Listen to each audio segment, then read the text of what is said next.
Hi, this is Amanda. And this is Lindsay. We're True Creeps. Where the stories are true. And the creeps are real. We'll cover stories from grotesque gore to the possibly plausible paranormal. To horrifying history. To tense and terrible true crime. And everything else that goes bump in the night. We want you to join us while we creep. We cover mature topics. Listener discretion is advised.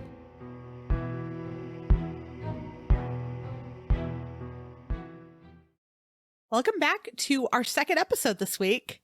We are going to discuss the updates for Lori Vallow and Chad Daybell, or Daybell.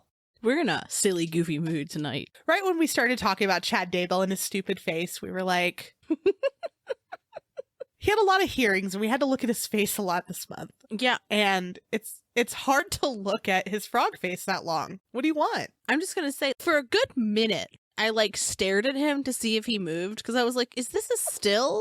Did he just put, a picture in front of this? He's just, tapes it up there and goes back to bed. Completely unmoving, still as hell. Maybe somebody else saw him move. I didn't. He was in his portal, Lindsay. Oh, no. That was just his, I wanted to say exoskeleton. His exoskeleton. He is rather bug-like. But yeah, he was in his portal. That was just his human shell form watching. That makes me think of Men in Black, Edgar. Yeah. The little thing inside. Pretty much, right? So, yeah. Now that we've made fun of Chad for the appropriate amount of time, we can move on. Yeah, it's the minimum required by law. It is. You're a lawyer. You would know. I'm definitely, for sure. That's a for sure see thing. Yeah. All right, well, I guess we could go. So let's talk about Brandon Boudreaux's case first. And Gilbert County prosecutors have said that they will not be filing conspiracy to commit murder charges against Chad Daybell in relation to the attempted murder of Brandon Boudreaux. I am fascinated by that. I'm upset. But also not really surprised. I want all of them. I just want all of them listed on every single thing. I get it. I know, believe me, I'm with you. I want them to be charged for all the things, but I don't think they would have as good of a case against him. They wouldn't, but he was still there helping move the seat and the tire, he was part of it. And he just gets to be like, that's not me. I think it would be different if Alex was alive. Yeah, clearly. Yeah, you're right. But I think this whole case would be different if Alex was alive, actually. Yeah, I say it every time, but I don't think Alex died naturally. And I think that they puppeteered this whole thing together to make sure that it was easier on them later. And clearly it's working. Yeah, I agree. I definitely agree. There were a lot of filings this last month in March, and they were mostly procedural and didn't include new details. So we're not going to cover every little filing. A lot of it was scheduling. So there's two different motions we're going to talk about in the associated hearings. The first is the motion to sever, which was filed by Pryor. And so basically what that is to sever the cases, because right now, it's one case. So motion to sever the cases between Laurie and Chad. What that would mean would be that they were tried separately. So they would run the case against one, then run the case against the other. Practically speaking, whoever gets the second case has a huge advantage because they know how the prosecution is going to play this. They know everything the expert witnesses are going to do. They know the questions they're going to ask and how they're going to ask them. And a lot of this stuff you're going to know beforehand, right? Expert witnesses are going to submit reports, and it's from those reports that they're going to ask questions. So they know the source material, but they don't necessarily know how the prosecution's going to ask the question. They also don't know if they're going to lean more heavily on one person over the other. They don't know how they're going to question witnesses because, again, they have volumes and volumes and volumes of evidence, but they don't necessarily know what they're picking out as important. So interesting that he's going this route. Now, per Pryor's motion, the joinder is prejudicial. Pryor argues that Judge Boyce could deem the joinder prejudicial because Lori is still in a mental health facility and her case is stayed, and that Lori has charges against her that are not levied upon Chad. I mean, maybe a couple. It's hard. It's pretty easy to keep them separate, right? Because it's the Social Security fraud. The evidence of that is very separate from the murder charges. Sort of, because he did make some calls. He did make... Chad Daybell did make some calls, but the calls for like Social Security were really things that she did, allegedly, right? It is, yeah. He might have been doing outside work, but yeah. Yeah. But also, we can agree that it is likely better for Chad to be by himself. Yeah, for sure. People are going to view a mother who possibly murdered her children, I think she did, way worse than him. Like, it's still a terrible thing he did. I think he deserves, like, death penalty too. But I think he has a better shot if they're not together. He does. And they can take a different stand in a way too. Like, they can play to different things if he's separate, but if they're together, those might not make as much sense. Yeah. So at the motion for severance hearing, Pryor argued a few different points. The first is that he's unaware of Laurie's current competency status, and that he's also not privy to any updates on that. So because of that, he can't appropriately prep for trial. He also said, interestingly, this part, that the prosecution should provide the statements they will be using in trial so that the court can determine whether there would be significant conflict between the parties. By significant conflict, it's a pretty high standard from what I understand, but it's basically like if you convict one, you would have to basically say the other is not guilty or vice versa. Clearly, there's one bad actor and they are completely adverse to one another. Like, she's going to get up there and say terrible things about him, and he's going to get up there and say terrible things about her, and it's just going to muddy the whole case. Judge Boyce pointed out that the requirement to avoid prejudice, which would be the grounds to sever the case, are narrow and would only include statements and confessions that either Chad or Laurie made while in custody after they were Mirandized.